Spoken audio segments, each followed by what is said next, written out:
Hey guys, for today's video we are going to be doing a super simple updo.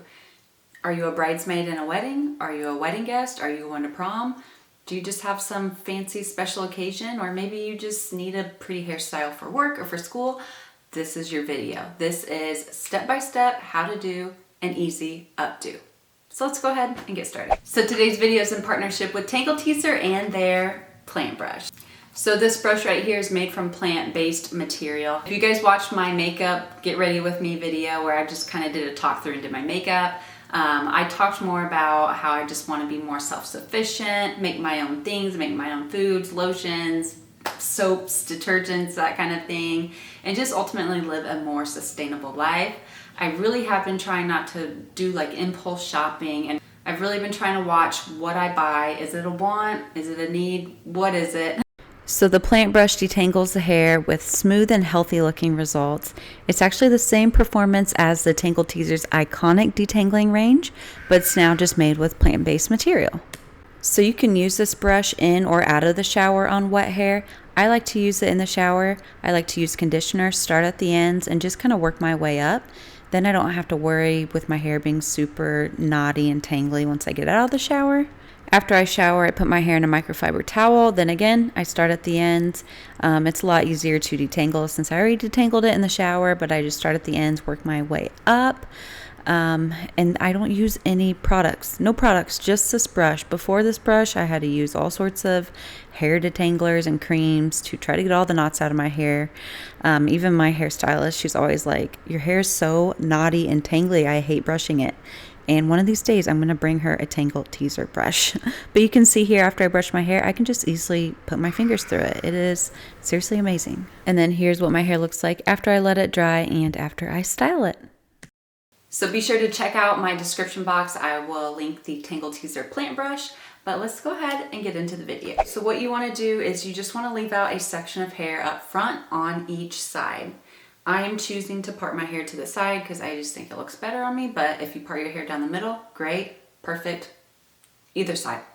All right, so with the hair in the back of your head, you want to take it, brush it through, and I'm going to show you how to not do a bun. Don't put your hair tie over it and do a sloppy, floppy bun like this. No, what you want to do, I use very stretchy hair ties. I'll link them, but I pull my hair through a couple times, and on the last time, I pull my hair tie over my ponytail just a little bit to create a bun like this. It is nice and tight, and it is not floppy, sloppy, droopy, none of that. And then I just kind of pinch and pull it to kind of give it some fullness. I like these hair ties because they don't hurt my head. They do stretch out, but you can just wash them, dry them. They'll go back to their size.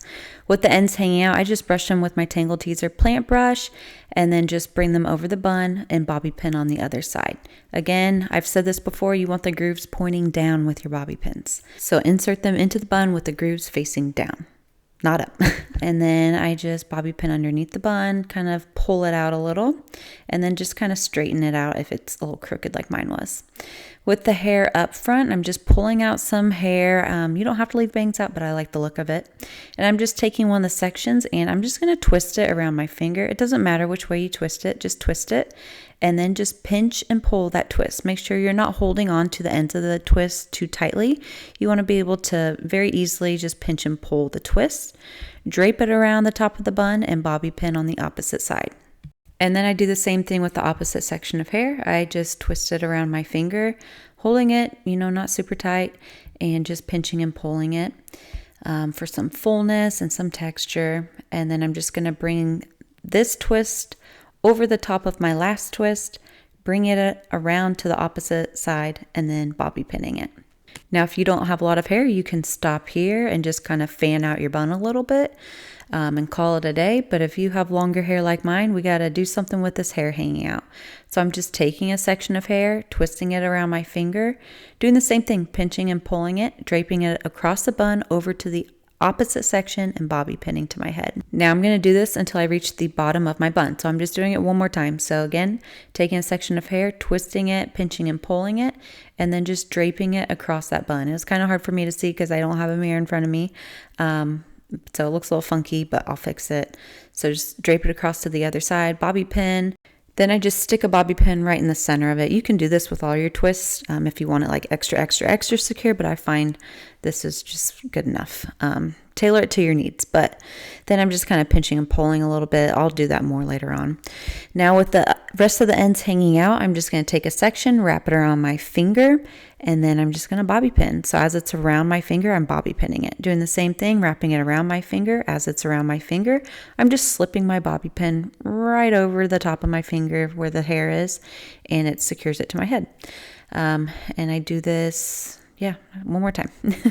Now, I don't like a ton of wispies in the back hanging out, so I try to make sure everything is nice and secure. Now, this is where the magic happens. You want to pinch and pull the top of your head. You want to pinch and pull those twists. You want lots of texture, lots of volume. Pinching and pulling is going to hide any gaps that are showing. It's just going to make it look really seamless, really beautiful. This is where you would add more bobby pins if you needed to.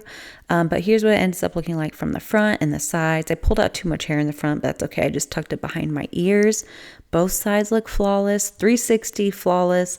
I absolutely love the way this twisted updo looks. You really can't go wrong with it. It's definitely one of those updo that's harder than it looks. This honestly to me looks like it was done by a professional, and guess what? I am not a professional. I'm not a hairstylist. So that's it. You don't have to be an expert. You don't have to have years of hairstyling experience to do a hairstyle like this. Super easy. Definitely give it a go. I'm not afraid to say that I've been in several weddings where I've actually done my own hair. All the other girls besides me paid to get their hair done, and guess what? I think my hair turned out just as beautiful as theirs, so just saying. And a huge shout out to Tangle Teaser for sponsoring this video. Be sure to check them out in my description box, and that's it. I'll see you guys in my next one. Bye.